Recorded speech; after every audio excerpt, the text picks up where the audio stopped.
Cuarto de Ensayo es una presentación de Banreservas, el banco de todos los dominicanos. Bienvenidos a Cuarto de Ensayo. Soy Dunia de Wind. Este cuarto es un espacio semanal de conversación y narración de temas que pueden ser de tu interés. Quédate aquí conmigo. Te invito a este espacio, a este rinconcito para pensar.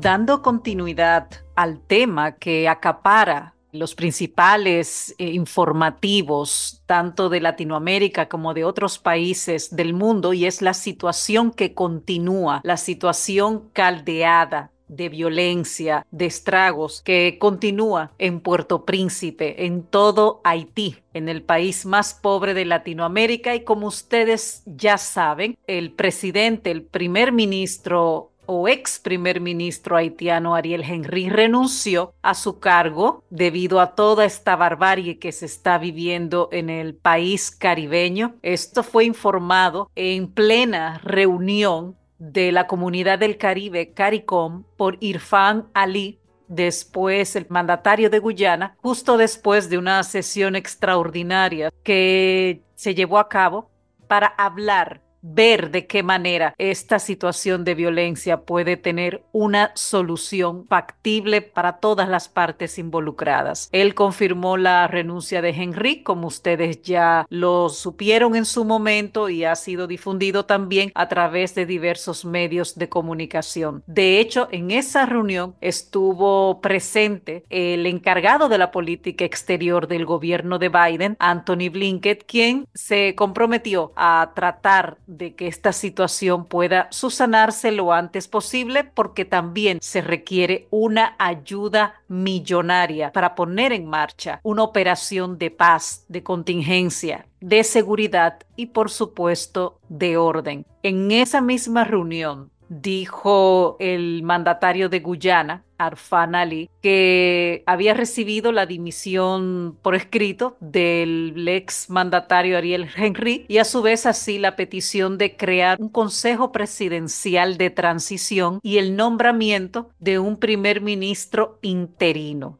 Ya viene Haití con un gobierno interino, continuará un poder interino, y agradeció en esa misma exposición sobre la situación de Ariel Henry su servicio a Haití, su servicio al pueblo haitiano y su compromiso personal en favor del desarrollo de su país. Esto lo dijo en la conferencia de prensa al cierre de la reunión de alto nivel que se llevó a cabo en la capital de Jamaica, en Kingston. Obviamente, dentro de todo este deseo de orden, de paz, quedarán excluidos, y así lo mencionaron, de ese grupo que intentan conformar ese consejo presidencial cualquier persona que esté acusada o haya sido condenada en cualquier jurisdicción, cualquier persona bajo sanción de la ONU o que pretenda presentarse a las próximas elecciones en Haití, y cualquier persona que se oponga a la resolución 2699 del Consejo de Seguridad de la ONU, que dicha resolución aprueba el despliegue de fuerzas de diversos países para ayudar a la policía haitiana. Que es importante también recordar que no es la primera vez que se solicita ayuda internacional en Haití. Y bueno, Ariel Henry, mencionamos en el episodio pasado que salió en esos días, fue para Kenia, para tratar de agilizar el trámite de la misión internacional cuando estalló la ola de violencia actual. Y claro, esto lo pilló allí en Kenia, regresó porque el mismo gobierno keniano confirmó que había salido de ese país por varias horas o casi por un día completo, no se supo de su paradero. Ya luego se oficializó de que no regresó obviamente a Puerto Príncipe, Haití, sino que estaba en Puerto Rico. Nosotros en República Dominicana también se le negó la entrada al país en ese momento. Y hasta donde se sabe, continúa Ariel Henry en Puerto Rico. El gobierno dominicano negó la entrada al ex primer ministro Ariel Henry por asuntos de seguridad y pienso que fue una de las decisiones más atinadas que ha tenido el gobierno del presidente Luis Abinader. ¿Por qué de lo contrario hubiese sido mucho peor y una puerta de entrada, aunque suene exagerado? Claro, a esta decisión hay personas que se lo encontraron mal, hay otros que han apoyado la decisión, pero cuando un país al lado tuyo está bajo esta condición, lo mejor es alejar a todo tipo de ex ejecutivo del gobierno interino de turno y tratar de mantenerse uno, entre comillas, a un lado, no sin poder ayudar dentro de lo que cabe en la solución de este problema eterno que tiene Haití, porque no es la primera vez que la violencia ataca sin piedad, que las bandas criminales no tienen distinción para sembrar el caos. Haití ha vivido un desastre continuado a lo largo de décadas, dictaduras militares, huracanes, terremotos, líderes mesiánicos, gobiernos fallidos, conspiraciones, asesinatos políticos, cofradías de narcotraficantes y, por supuesto, como lo dije en el episodio pasado, oligarquías que son un poder sordas y mudas para lo que según les convenga. Y a todo esto usted puede sumar 200 bandas criminales. Usted mezcla todo eso y es lo que está pasando en este momento. También hay hambruna, miseria evidentemente y escasez de todo tipo de servicios y de alimentos. Urge la ayuda, urge la intervención de alguna fuerza militar, urge la conformación del Consejo Presidencial de Transición que estos señores citaron en esa reunión del CARICOM lo antes posible para tratar de frenar de una u otra forma la violencia que no tiene amigos ni tiene conocidos en ese terreno tan árido que es Haití. Y según cifras de la ONU, esa ONU que también mira hacia un lado con esta situación, en la actualidad las pandillas controlan el 80% de Puerto Príncipe. Es una situación delicada y es una situación muy complicada y esperamos que haya solución lo antes posible. Vamos a una pausa y regresamos en breve.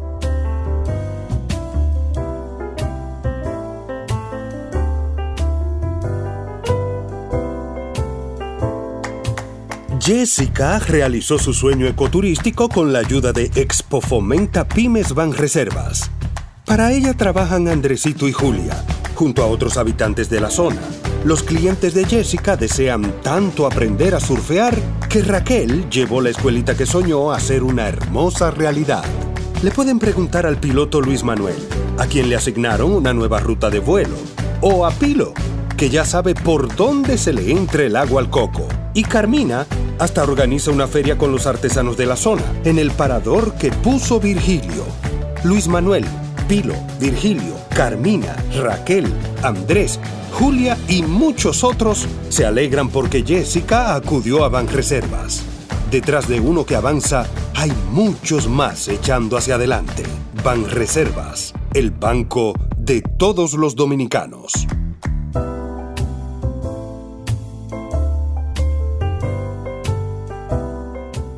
Dentro de todas las situaciones que se viven en un infierno, en una guerra como la que actualmente existe en Oriente Medio entre Israel y Gaza, pues también se derivan otros temas que se han puesto un poco, entre comillas, en pausa, como es la inmigración de gazatíes a ciertos países de Europa. Cuando comenzaron los ataques israelíes sobre Gaza, estamos hablando de octubre pasado. Ustedes recuerdan que fue en octubre pasado porque justo el día 7 de octubre fue la invasión, el ataque despiadado de los terroristas, de los militares del grupo Hamas en Israel, en aquel concierto y en aquellos kibbutz de la zona.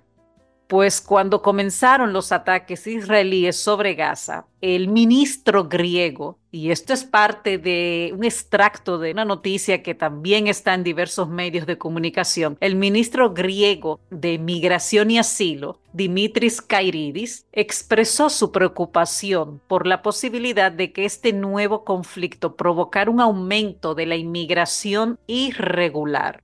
Él dijo textualmente, como si la multitud de focos de tensión en el norte de África y Siria no estuvieran empujando ya a miles de migrantes hacia Europa.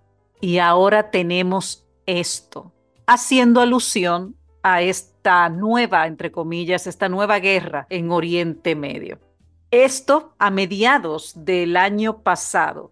Las peticiones de asilo de palestinos, de gazatíes, ya triplicaban las del año 2021 en Europa, en toda la Unión Europea. Pero cuando el ministro ha dicho esto recientemente se equivocaba porque precisamente a raíz de esta nueva guerra se ha apuntado, se ha visto una reducción de los flujos desde Gaza y Cisjordania y de peticiones de asilo hacia los países europeos. En 2023, los palestinos que solicitaron protección en territorio comunitario, es decir, en el territorio de la Comunidad Europea, fueron alrededor de 11.561 personas, principalmente a Grecia y Bélgica. Estos son los datos que se pudo obtener de la Agencia Europea de Asilo, el triple que 2 años antes. Ojo, en las islas griegas son la tercera nacionalidad entre los refugiados. Suponen un 16% de los registrados en el 2023. Esto según datos del Alto Comisionado de Naciones Unidas para los Refugiados. Hasta el año 2020 no entraron en los 3 primeros puestos, coincidiendo con un incremento de las muertes de ciudadanos de Gaza y Cisjordania a manos de militares o civiles israelíes. Fueron 230 hasta el día antes de los ataques de Hamás en octubre.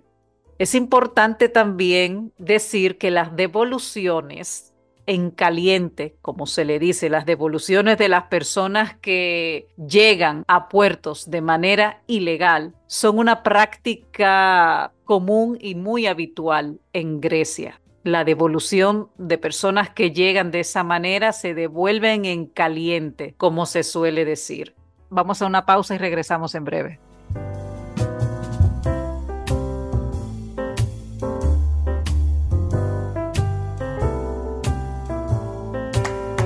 Jessica realizó su sueño ecoturístico con la ayuda de Expo Fomenta Pymes Banreservas.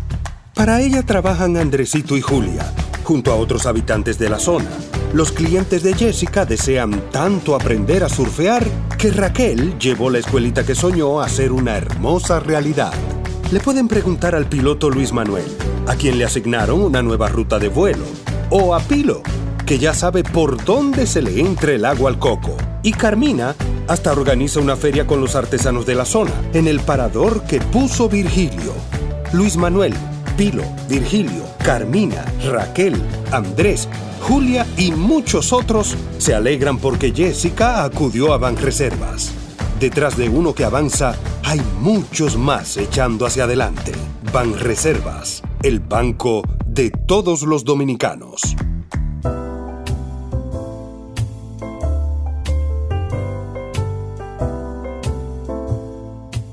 Y en ese sentido quiero quedarme en este tema de refugiados, quiero quedarme en este tema de esta otra guerra que se vive desde hace ya 5 meses en Oriente Medio. Y por tanto también señalar que de momento el líder del brazo político de Hamás, Ismael Haniyeh, aseguró recientemente que la milicia palestina continúa abierta, y esto es importante señalar, continúa abierta a seguir negociando un acuerdo de intercambio de rehenes a cambio de un alto al fuego con Israel. La invasión del 7 de octubre, que ya lo he reiterado en diversas ocasiones, que fue el detonante de todo este infierno que estamos observando en directo a través de los medios de comunicación, a través de las redes sociales, fue no solamente las personas que fueron asesinadas ese día, sino que la milicia terrorista de Hamás se llevó más de un centenar de israelíes secuestrados que todavía hoy continúan bajo secuestro de estos terroristas. La única vez que ha habido un alto al fuego en todo este episodio de guerra fue precisamente eso, un intercambio de rehenes israelíes por presos palestinos que cumplían condena en diferentes cárceles de Israel. Luego se retomó el infierno, se retomó la guerra. Esa pausa solo duró 2 días. Ahora, debido a la situación infernal que se recrudece cada día, que los miles y miles de muertos crecen cada día, no solamente debido a los ataques mortíferos de bombas, de todo tipo de armas que tiene el ejército israelí, que es muchísimo más potente que el de Gaza, se une la hambruna, la desnutrición, la miseria que también se está cebando y aniquilando la vida de niños, de mujeres embarazadas también y sobre todo de ancianos. No hay comida, hay escasez de agua, hay escasez de medicina. Es una guerra. Y ustedes saben perfectamente todo lo que sucede bajo esta situación. Pues por eso el líder del brazo político de Hamás, Ismael Haniyeh, pide un alto al fuego con Israel, aunque rechazó la devolución de los secuestrados, atiendan bien, sin una garantía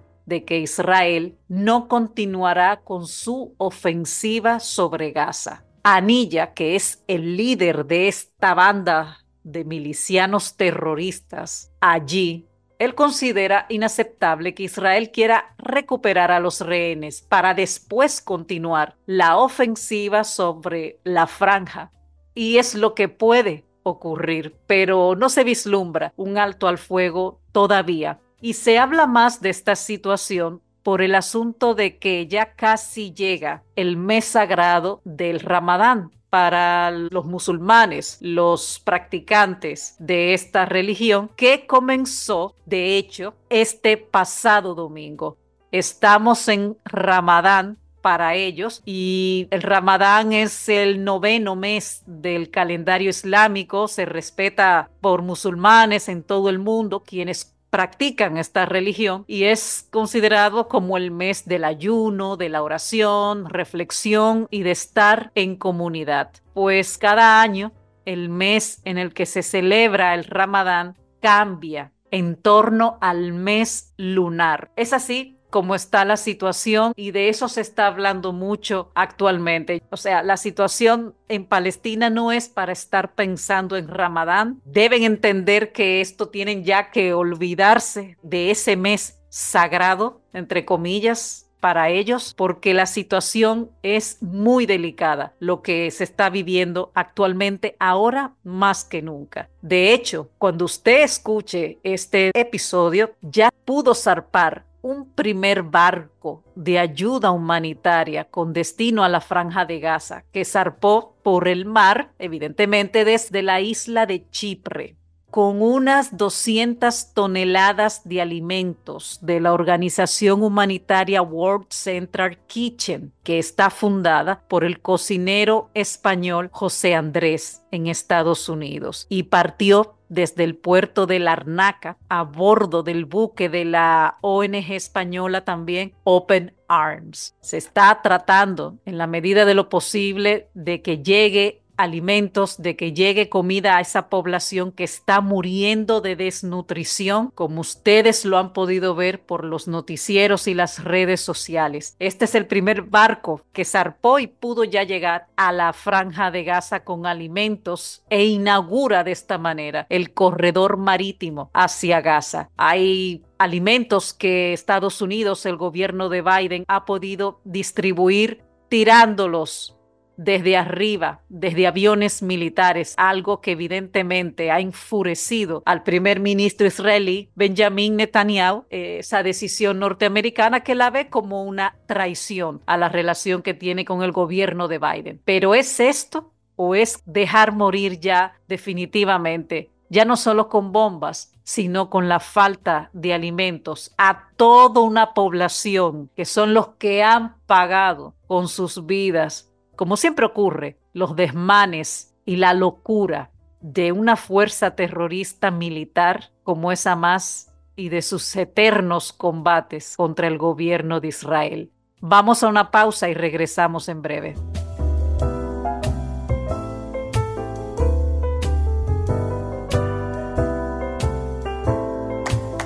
Jessica realizó su sueño ecoturístico con la ayuda de Expo Fomenta Pymes Banreservas.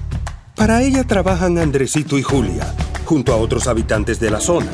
Los clientes de Jessica desean tanto aprender a surfear que Raquel llevó la escuelita que soñó a ser una hermosa realidad. Le pueden preguntar al piloto Luis Manuel, a quien le asignaron una nueva ruta de vuelo, o a Pilo, que ya sabe por dónde se le entra el agua al coco. Y Carmina hasta organiza una feria con los artesanos de la zona, en el parador que puso Virgilio.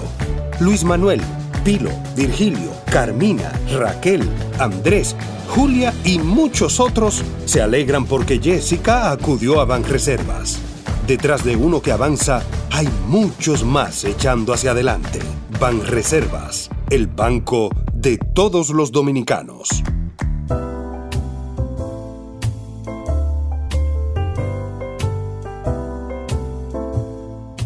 Cambiando de tema, de asuntos políticos, de guerra, de estallidos sociales, no quiero dejar de mencionar que el pasado martes, desde tempranas horas de la mañana, nos enteramos a través de diversos medios de comunicación del fallecimiento de Paola Roldán en Ecuador. Y ustedes se preguntarán, ¿y quién es Paola Roldán? Quizás algunos ya habían oído hablar de ella. Pues Paola Roldán era una mujer de 42 años de Ecuador que padecía de esclerosis lateral amiotrófica, ELA, que comprometía la inamovilidad del 95% de su cuerpo. ELA, como se le conoce a esta terrible enfermedad, afectó la vida de Paola a partir del año 2020. Y ustedes también pensarán, bueno, esto pasa en todo el mundo. ¿Qué de especial tiene mencionar a Paola Roldán? Pues Paola marcó un hito en su país, en Ecuador, en una sociedad tan cerrada y conservadora como la de casi todos los países de Latinoamérica, donde al día de hoy se prohíbe, o mejor dicho, ni se contempla el derecho a una muerte digna, el derecho a la eutanasia. Pues esa mujer joven que tenía una vida, entre comillas, perfecta, una vida saludable, sin sobresaltos para el año 2020, y que de repente todo cambió cuando los extraños síntomas de esta enfermedad comenzaron a aparecer en sus actividades cotidianas. El ELA es una enfermedad, es una situación que genera el debilitamiento muscular, que es lo que le ocurrió a Paola al inicio, y luego de exámenes y varias pruebas conoció el diagnóstico de que padecía ELA. Es una enfermedad que puede afectar a 5 de cada 100,000 personas en el mundo. Es una enfermedad de las neuronas que se desgastan o mueren y no pueden enviar mensajes a los músculos. A esto debemos añadir que también una persona con ELA padece otras complicaciones como inhalación de alimentos sólidos y líquidos, insuficiencia pulmonar, pérdidas de peso, úlceras de decúbito, pérdida de capacidad para cuidarse de sí misma, que era lo que le sucedía a Paola. Y eso que es importante señalar que Paola Roldán pertenece a una familia de clase media alta en Ecuador que podía contratar personas 24/7 para que la asistieran. Imagínese usted la cantidad de enfermos de ELA o de otras enfermedades terribles que no tienen cura, que no tienen esos privilegios. Pues Paola Roldán se convirtió en toda una celebridad, entre comillas, cuando salió a la luz pública de que ella, postrada en su cama, solicitó la despenalización a los poderes, a las autoridades de Ecuador, de la eutanasia, que es el derecho que existe en varios países. Si usted tiene una enfermedad terminal o una enfermedad que no tiene escapatoria, que no tiene cura, usted puede decidir morir asistido dignamente. Allá cada quien lo que decida, porque hay muchos enfermos de ELA que quieren seguir con vida. Hay otros que deciden, y es ahí donde Paola hacía hincapié. Yo no quiero vivir de esta manera, yo quiero vivir con calidad de vida. Pero ella no tenía esa calidad de vida como no la tienen otros enfermos de ELA. De hecho, también en una sociedad donde no te brinda asistencia en cuanto a la manutención de personas dependientes, que es lo que sucede en Ecuador. En febrero de este año 2024, la Corte Constitucional de Ecuador resolvió a favor de la consigna de Paola, de esta consigna que Paola persiguió desde agosto del año pasado, cuando interpuso esa demanda encaminada al artículo 144 del Código Orgánico Integral Penal, que castigaba el homicidio asistido con prisión entre 10 y 13 años. Evidentemente, cuando la demanda de Paola salió a la luz por el derecho a una muerte digna, a la eutanasia, recibió muchísimas críticas ya ustedes se pueden imaginar, de sectores ultraconservadores, pero también Paola recibió mucho apoyo, ya no solamente de una gran mayoría de sus conciudadanos, también de personas que estaban padeciendo lo mismo en otros países de Latinoamérica y del mundo. Y nos enteramos el martes 12 de marzo de que Paola ya descansa en paz. Según su propio padre, Paola partió de este mundo en paz, rodeada de su familia, con un les amo, dedicado a todos los que estaban con ella en ese momento. Este señor, Francisco Roldán, resaltó también de que la lucha de su hija por el derecho a una muerte digna y compasiva ha dejado un impacto perdurable en la sociedad ecuatoriana. Su lucha ha inspirado a muchísimos pacientes y organizaciones a favor de la muerte digna en toda Latinoamérica. Ojalá que se cumpla eso, de verdad que sí. También el alcalde de Quito, Pavel Muñoz, entregó una mención de honor a la familia de Paola Roldán por su incansable lucha bajo esta situación para tantas y tantas personas que quieran o no requerir al derecho a una muerte digna. Y como dijo Paola recientemente en sus redes sociales, mi mayor anhelo es dejarle a mi hijo un mundo más solidario, compasivo, amoroso y colaborativo. Siento que esta es la mejor manera de protegerlo y lo seguiré intentando hasta mi último aliento. La situación de Paola Roldán abre un camino para los demás países donde todavía no se entienden o no se quiere entender el derecho de cada uno de nosotros bajo esa situación terrible de decidir o no seguir en esas condiciones. Porque es muy bueno vivir y tener salud, pero vivir con dignidad y con calidad de vida. De lo contrario, debe existir ese derecho a decidir.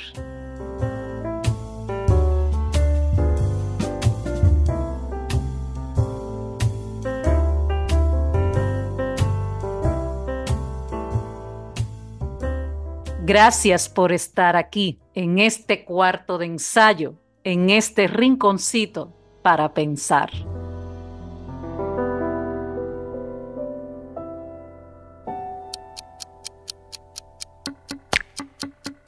Cuarto de Ensayo es una producción de AGC Communications, conducción y dirección general Dunia de Wind. No olvides suscribirte y compartir nuestro contenido cuando nos escuches por la plataforma de tu preferencia. Déjanos tus comentarios a través del correo cuartodeensayopodcast@gmail.com. Cuarto de Ensayo fue una presentación de Banreservas, el banco de todos los dominicanos.